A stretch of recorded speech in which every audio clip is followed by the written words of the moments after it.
Before the holidays, I had done a couple of videos about photos and the fact that you don't have to hold on to them. And of course, a lot of people chimed in about ways in which to hold on to them and to share them. So I wanted to go over that with you today. So first and foremost, a lot of people suggested that you scan them, put them on a disk. I know I've got some scanned and put on a disk.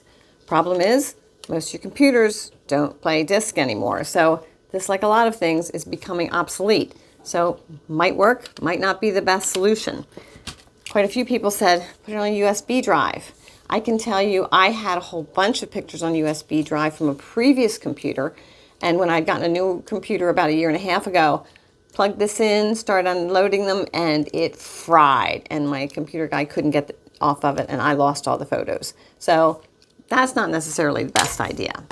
One of the things I did do for some videos recently, and you could do this for photos, this is a portable SSD, which I guess is a solid state drive. It's basically a hard drive, and you can get these in different sizes. You can load everything onto this, and then you're not going to lose it. Now you just have to make sure everybody knows what's on here. You can get these on my Amazon shop. I have one of those listed there. But that's a good option if you want to be saving your photos into the computer. So what are some other things people suggested? All right. A lot of people, Ancestrycom, downloading the pictures there for future generations. So that's a really great idea. If you belong to that and you want to scan photos, it doesn't just have to be your grandparents or your parents. It can be current photos because, you know, at some point down the road, generations from now, people are going to want to know what you look like. So that's a good option. Also, FamilySearch.org is a site that's kind of similar to Ancestry.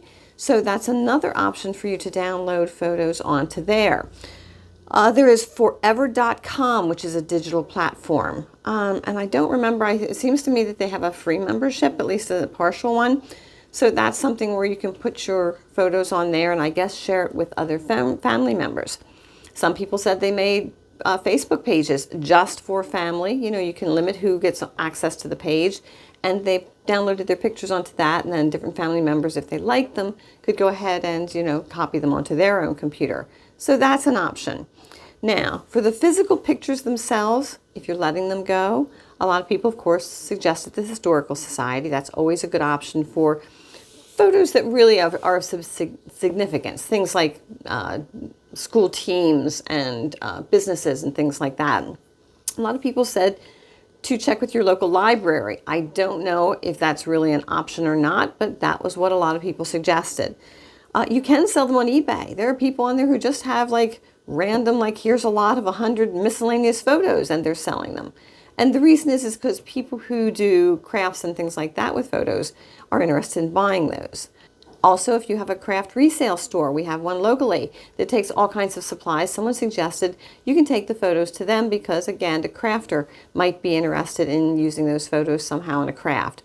So those are a lot of different ideas as to what you can do with your photos, how you can store them. I hope that's helpful to you. If it is, I hope that you will continue to follow me and watch my other videos.